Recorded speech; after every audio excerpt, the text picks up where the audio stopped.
বন্ধুরা, আজ আমরা কথা বলবো বেলি ফুলের পরিচর্যা আমরা এই বর্ষাকালের সময় কিভাবে করব। এর আগের সপ্তাহে কিন্তু আমি বেলি ফুলের গাছে কিভাবে ফুল আনতে হবে সেই বিষয়ে কিন্তু একটি ভিডিও করেছিলাম, যেখানে আমি কিন্তু টিপস এবং ট্রিক্সগুলোকে দেখিয়েছিলাম যার মাধ্যমে তোমরা বেলি ফুল গাছে ফুল নিয়ে আসতে পারবে। সেই পরিচর্যাগুলো কাজে লাগানোর পর দেখো আমার গাছের মধ্যে কিন্তু প্রচণ্ড পরিমাণে কুড়ি আসতে শুরু করেছে। এবং শুধু কিন্তু এটা একটা গাছ নয়, আমার বাগানে যদি প্রত্যেকটা গাছ দেখায়, প্রত্যেকটা গাছে কিন্তু এখন ধীরে ধীরে প্রত্যেকটা ডগা কিন্তু কুড়িতে ভর্তি হতে শুরু করে দিয়ে সমস্ত রকম পরিচর্যা করার পর যাদের বেলি ফুলের গাছে এখনো কোনো ধরনের ফুল তোমরা দেখতে পাচ্ছ না, এই যে প্রত্যেকটা ডগা রয়েছে, এই প্রত্যেকটা ডগা যদি কুড়িবিহীন থাকে তাহলে এই সময় থেকে দাঁড়িয়ে এই যে আগস্ট মাস শুরু হয়েছে, এটা কিন্তু আমাদের কাছে প্রপার সময় বেলি ফুলের গাছে নতুন করে গ্রোথ নেবার।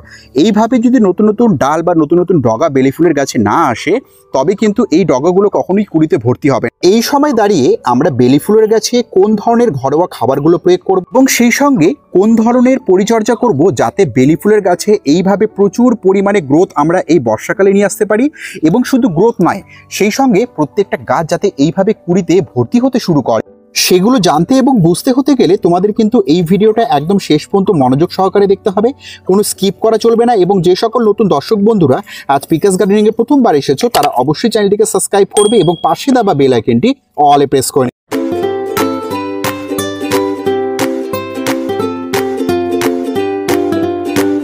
বর্ষার মরশুমে দাঁড়িয়ে প্রথম যে কাজটা আমরা বেলি ফুলের গাছে করব যাতে গাছের মধ্যে প্রচুর পরিমাণে এরকম নতুন নতুন ডগা আসতে শুরু করে, সেটা হচ্ছে টিপ প্রুনিং। কারণ টিপ প্রুনিং আমাদের এই বেলি ফুলের গাছ যথেষ্টভাবে পছন্দ করে। যখনই দেখবে এই ব্রাঞ্চেসগুলোর মধ্যে ফুল শেষ হয়ে গেছে এবং কোনো ধরনের নতুন করে ডগা বেরোচ্ছে না, অবশ্যই এই যে ব্রাঞ্চেসগুলো রয়েছে এই ব্রাঞ্চেসগুলো এরকম 1 থেকে 2 ইঞ্চি করে কিন্তু এই টিপ প্রুনিংগুলো করে দেবে। যত বেশি ফুল শেষ হয়ে যাওয়ার পর আমরা যদি এই টিপ প্রুনিং প্রসেসটাকে অ্যাপ্লাই করি তত বেশি কিন্তু আমাদের এই বেলি ফুলের গাছের মধ্যে কিন্তু নতুন ডগা আসতে শুরু করবে। এবং যারা আমরা বেলি ফুলের গাছ নিজেদের বাগানে করি তারা ভালোভাবে জানি বেলি ফুলের গাছে নতুন ডগা আসা মানে কিন্তু এইভাবে নতুন নতুন কুড়ি আসা। এবং এই কুড়ি শুধুমাত্র কিন্তু একটা ডালে নয়, এর আগে আমি কিন্তু এই গাছগুলোকে প্রুন করেছিলাম এবং প্রুন করার ফলে দেখতে পাচ্ছ, দেখো প্রত্যেকটা ব্রাঞ্চেস কিন্তু অসংখ্য কুড়িতে ভর্তি হতে শুরু করেছে। তাই এটা কিন্তু সব থেকে বড় ট্রিপস বেলি ফুলের কাছে ফুল নিয়ে আসার জন্য। যখনই দেখবে এই ফুলগুলো শেষ হয়ে যাচ্ছে অবশ্যই এই ডালের 1-2 ইঞ্চিগুলোকে তোমরা টিপ প্রুনিং করে নেবে। এই বর্ষার সময় যদি আমরা চাই বেলি গাছের গ্রোথ খুব ভালো থাকবে, বেলি গাছে যে সমস্ত খাবারগুলো আমরা প্রয়োগ করব সেটা যাতে গাছ গ্রহণ করে এবং নিজেকে তৈরি করতে পারে, তার জন্য কিন্তু এই বর্ষাকালে আমরা দ্বিতীয় কাজ যেটা করব সেটা হচ্ছে আগাছা পরিষ্কার করা। এই সময় কিন্তু প্রচুর বৃষ্টিপাতের জন্য আমাদের টবে কিন্তু এইভাবে আগাছা ভর্তি হতে শুরু করে দেয়, এবং যত বেশি আগাছা এই টবের মধ্যে আসতে শুরু করবে তত খারাপ কিন্তু গাছের অবস্থা হতে শুরু করবে। কারণ আমরা টবে যে সমস্ত খাবার প্রয়োগ করি না কেন সেই সমস্ত খাবার কিন্তু সবার প্রথমে এই আগাছাগুলো গ্রহণ করবে। তাই অবশ্যই বর্ষাকালের সময় এই সময় যদি ভালোভাবে ফুল পেতে হয়, গাছের গ্রোথকে ঠিক রাখতে হয়, তাতে কিন্তু আমাদেরকে সবসময় এই টবগুলোকে পরিষ্কার এবং পরিচ্ছন্ন রাখতে হবে এই আগাছার হাত। আগাছা পরিষ্কার করার পর আমরা তৃতীয় যে কাজটা করব সেটা হচ্ছে যে এই বৃষ্টির সময় ক্রমাগত জল পাওয়ার জন্য কি হয়, আমাদের এই যে টবের মাটিগুলো রয়েছে এই টবের মাটি কিন্তু দলা বেঁধে যায় অল্প সময়ের মধ্যে। তো এই মাটি যাতে ঝুরঝুরে থাকে, এর মধ্যে যাতে শেকড়ের গ্রোথ খুব ভালোভাবে হয়, তার জন্য প্রতি 10 থেকে 15 দিন অন্তর অন্তর আমরা যদি 1-2 ইঞ্চি করে টবের মাটিগুলোকে এইভাবে খুঁচিয়ে দিই, তাতে শেকড়ের কিন্তু বৃদ্ধি খুব ভালোভাবে হবে। এবং সেই সঙ্গে কিন্তু মাটিটা ভুরভুরে থাকার কারণে কিন্তু এই মাটির মধ্যে অক্সিজেন সঞ্চালন ভালো হবে, যাতে এই গাছ খুব ভালোভাবে বৃদ্ধি পাবে। এবং এই কাজটাকেও কিন্তু আমাদেরকে মনোযোগ সহকারে বেলি ফুল গাছের বৃদ্ধি হবার জন্য কিন্তু ক্রমাগতভাবে করতে হবে। ক্রমাগত বৃষ্টির জন্য কিন্তু এই বর্ষাকালে আমাদের বেলি ফুল গাছের টবের মাটির মধ্যে কিন্তু প্রচুর পরিমাণে দেখতে পাচ্ছ এই কেঁচো কেন্নর কিন্তু উপদ্রব বাড়তে থাকে, যার জন্য কিন্তু মাটি ক্ষতিগ্রস্ত হয়, মাটির মধ্যে আমাদের প্রয়োজনীয় উপাদানগুলো কিন্তু কমতি হতে শুরু করে। এই উপদ্রবগুলোকে যদি আমাদেরকে এই টবের মাটি থেকে কমাতে হয় এই বর্ষাকালে, তাহলে কিন্তু এই সময় আমাদেরকে একটা জিনিসের প্রয়োগ করে যেতে হবে যাতে এই টবটাকে আমরা সুরক্ষিত রাখতে পারি। সেটা কি? সেটা হচ্ছে এই যে দেখতে পাচ্ছ এটা হচ্ছে নিম খোল। আমরা যদি প্রতি 10 থেকে 15 দিন অন্তর অন্তর এই নিম খোল টবের মাটির মধ্যে দিয়ে দিই, তাহলে কিন্তু এই নিম খোল আমাদের এই টবের মাটিটাকে প্রোটেক্ট করবে এই সমস্ত কীটপতঙ্গদের হাত থেকে। এবং শুধু এটাই নয়, ক্রমাগত বৃষ্টির জন্য কিন্তু এখানে আমাদের কিন্তু ফাঙ্গাসের প্রবলেম হয়, যার জন্য কিন্তু ডাইব্যাক হয়ে আমাদের সম্পূর্ণ গাছ মারা যায়, শিকড় ক্ষতিগ্রস্ত হয়। সেই ফাঙ্গাসের আক্রমণকেও কিন্তু এই নিম খোল পূরণ করতে সক্ষম। এবার 5 নম্বর পদক্ষেপ, যেটাতে আমরা বেলি গাছকে আরও সুরক্ষিত রাখতে পারবো এই বর্ষাকালে, এবং শুধু সুরক্ষিত রাখা নয়, সেই সঙ্গে এই টবের গাছের মধ্যে প্রচুর পরিমাণে ফুল নিয়ে আসতে হবে, সেটা হচ্ছে এই টবের ড্রেনেজ সিস্টেম। এই সময় দাঁড়িয়ে ক্রমাগত বৃষ্টির ফলে যদি গোড়ায় জল আটকে যায় তাহলে কিন্তু এই গাছ সম্পূর্ণভাবে মারা যাবে। তাই অবশ্যই আমাদেরকে বেলি ফুল গাছের প্রত্যেকটা টবকে এই সময় দেখতে হবে। যদি এর মধ্যে ড্রেনেজ সিস্টেম ঠিক না থাকে, যদি এর মধ্যে প্রচুর পরিমাণে জল আটকে যেতে শুরু করে, তাহলে অবশ্যই এই সময় আমরা রিপোর্টিং করতে পারি। না হলে হবে কি, প্রচুর জল পাওয়ার জন্য কিন্তু আমাদের এই গাছ ফাঙ্গাসের আক্রমণে সম্পূর্ণ নষ্ট হয়ে যাবে।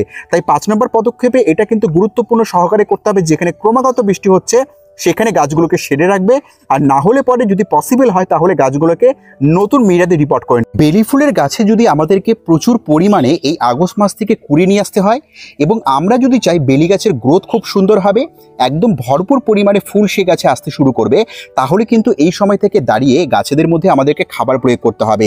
যেই খাবারটা বেলি গাছ সব থেকে বেশি পছন্দ করে সেটা হচ্ছে ফসফরাস যুক্ত খাবার, এবং ফসফরাসের ঘাটতি মেটানোর জন্য এবং গাছে এইভাবে প্রচুর পরিমাণে ফুল নিয়ে আসার জন্য সময় দাঁড়িয়ে আমরা যে খাবারটা ঘরোয়াভাবে প্রয়োগ করতে পারি ফসফরাসের ঘাটতি মেটানোর জন্য, সেটা হচ্ছে এই হাড় গুঁড়ো। এই হাড় গুঁড়ো কিন্তু প্রচুর পরিমাণে ফসফরাসে সমৃদ্ধ হয়, এবং এই হাড় গুঁড়ো যদি আমরা প্রতি 15 থেকে 20 দিনে আমরা বড় পাত্রের ক্ষেত্রে 1 থেকে 2 চামচ এবং ছোট পাত্রের ক্ষেত্রে যদি 1 চামচ করে দিয়ে দিতে পারি, তাহলে কিন্তু এই হাড় গুঁড়ো ধীরে ধীরে ডিকম্পোজ হবে, এবং ডিকম্পোজ হওয়ার ফলে যে বেনিফিটটা আমরা পাবো সেটা কিন্তু শুধুমাত্র গাছের ডেভেলপমেন্ট না, গাছে তো প্রচুর পরিমাণে ফুল আসতে শুরু করবে, সেটা তো আলাদা ব্যাপার। এইভাবে কিন্তু প্রচুর পরিমাণে নতুন গ্রোথ কিন্তু তোমরা গাছেদের মধ্যে দেখতে পাবে। দেখো, আমার প্রত্যেকটা বেলি ফুলের গাছে এই ফসফরাসের ঘাটতি মেটানোর জন্য যখন আমি হাড় গুঁড়ো প্রয়োগ করতে শুরু করেছি, তখন থেকে কিন্তু এই গাছগুলোর মধ্যে যেমন ফুল আসতে শুরু করেছে, তেমন কিন্তু ভরপুর পরিমাণে নতুন গ্রোথ আসতে শুরু করে দিয়ে। এবার আমাদের শেষ কাজ কি, আমরা কিন্তু সবথেকে মেন উদ্দেশ্য যেটা আমাদের, সেটা হচ্ছে এই আগস্ট মাসে দাঁড়িয়ে যাতে প্রত্যেকটা বৃন্ত থেকে আমরা এইভাবে প্রচুর পরিমাণে কুড়ি দেখতে পাই। এখানে কিন্তু 2-3টা বৃন্ত দেখলে, দেখো সব বৃন্ত যদি আমি তাকিয়ে দেখি, প্রত্যেকটা বৃন্ততে কিন্তু কুড়ি আসতে শুরু করেছে। যাদের তোমাদের সব রকম পরিচর্যা করার পরেও এখনো কোনো ধরনের কুড়ি আসছে না, তাতে বুঝতে হবে আমাদের গাছের মধ্যে পটাশের ঘাটতি রয়েছে। আর এই পটাশের ঘাটতিকে জৈবভাবে মেটানোর জন্য কিন্তু আমরা এই একটা জিনিসের ব্যবহার করতে পারি। এটা কি, শুকনো যে পেঁয়াজের খোসা রয়েছে, সেই পেঁয়াজের খোসাকে কিন্তু আমরা মিক্সির মধ্যে যদি গুঁড়ো করে নিই, তাহলে কিন্তু এরকম একটা ডাস্ট ফর্মের খাবার আমরা পেয়ে যাব, যেটা কিন্তু প্রচুর পরিমাণে এর মধ্যে পটাশ রয়েছে। তো আমরা এই খাবারটা 10 থেকে 15 দিনে যদি আমরা 1 চামচ করে এই পেঁয়াজের খোসা আমাদের এই পাত্রের মধ্যে দিয়ে দিতে পারি, তাহলে কিন্তু জৈবভাবেই আমরা এই টব থেকে পটাশের ঘাটতি মেটাতে পারবো। যেহেতু এখন বৃষ্টি চলছে, সেহেতু কিন্তু আমরা পটাশের লিকুইড খাবারটা ব্যবহার করছি না, আমরা এখানে ডাস্ট ফর্মে পটাশের ঘাটতি মেটানোর জন্য কিন্তু পেঁয়াজের খোসার ব্যবহার করছি। যেখানে বৃষ্টিপাত হচ্ছে না, সেখানে কিন্তু এই পেঁয়াজের খোসা থেকে তোমরা লিকুইড ফর্মে খাবার তৈরি করে লিকুইড খাবার ব্যবহার করতে পারো। যেখানে ক্রমাগত বৃষ্টি হচ্ছে, সেখানে কিন্তু তোমরা এই যে ডাস্ট ফর্মে এইভাবে তৈরি করে কিন্তু 10 থেকে 15 দিন অন্তর অন্তর 1 থেকে 2 চামচ করে কিন্তু প্রয়োগ করে দিতে পারো। সময় মতো যদি আমরা গাছে খাবার প্রয়োগ করি, এবং সেই সঙ্গে এতক্ষণ ধরে যে টিপসগুলো আমি তোমাদেরকে বললাম, সেগুলো যদি এই বর্ষার মরশুমে আগস্ট মাস থেকে তোমরা অ্যাপ্লাই করতে শুরু করে দাও নিজেদের বেলি ফুলের গাছে, তাহলে কিন্তু এই ঘরোয়া খাবারগুলোর প্রয়োগে শুধু গাছের ডেভেলপমেন্ট হবে না, সেই সঙ্গে কি হবে, আমাদের প্রত্যেকটা গাছের মধ্যে কিন্তু এইভাবে ভরে ভরে ফুল আসতে শুরু করবে।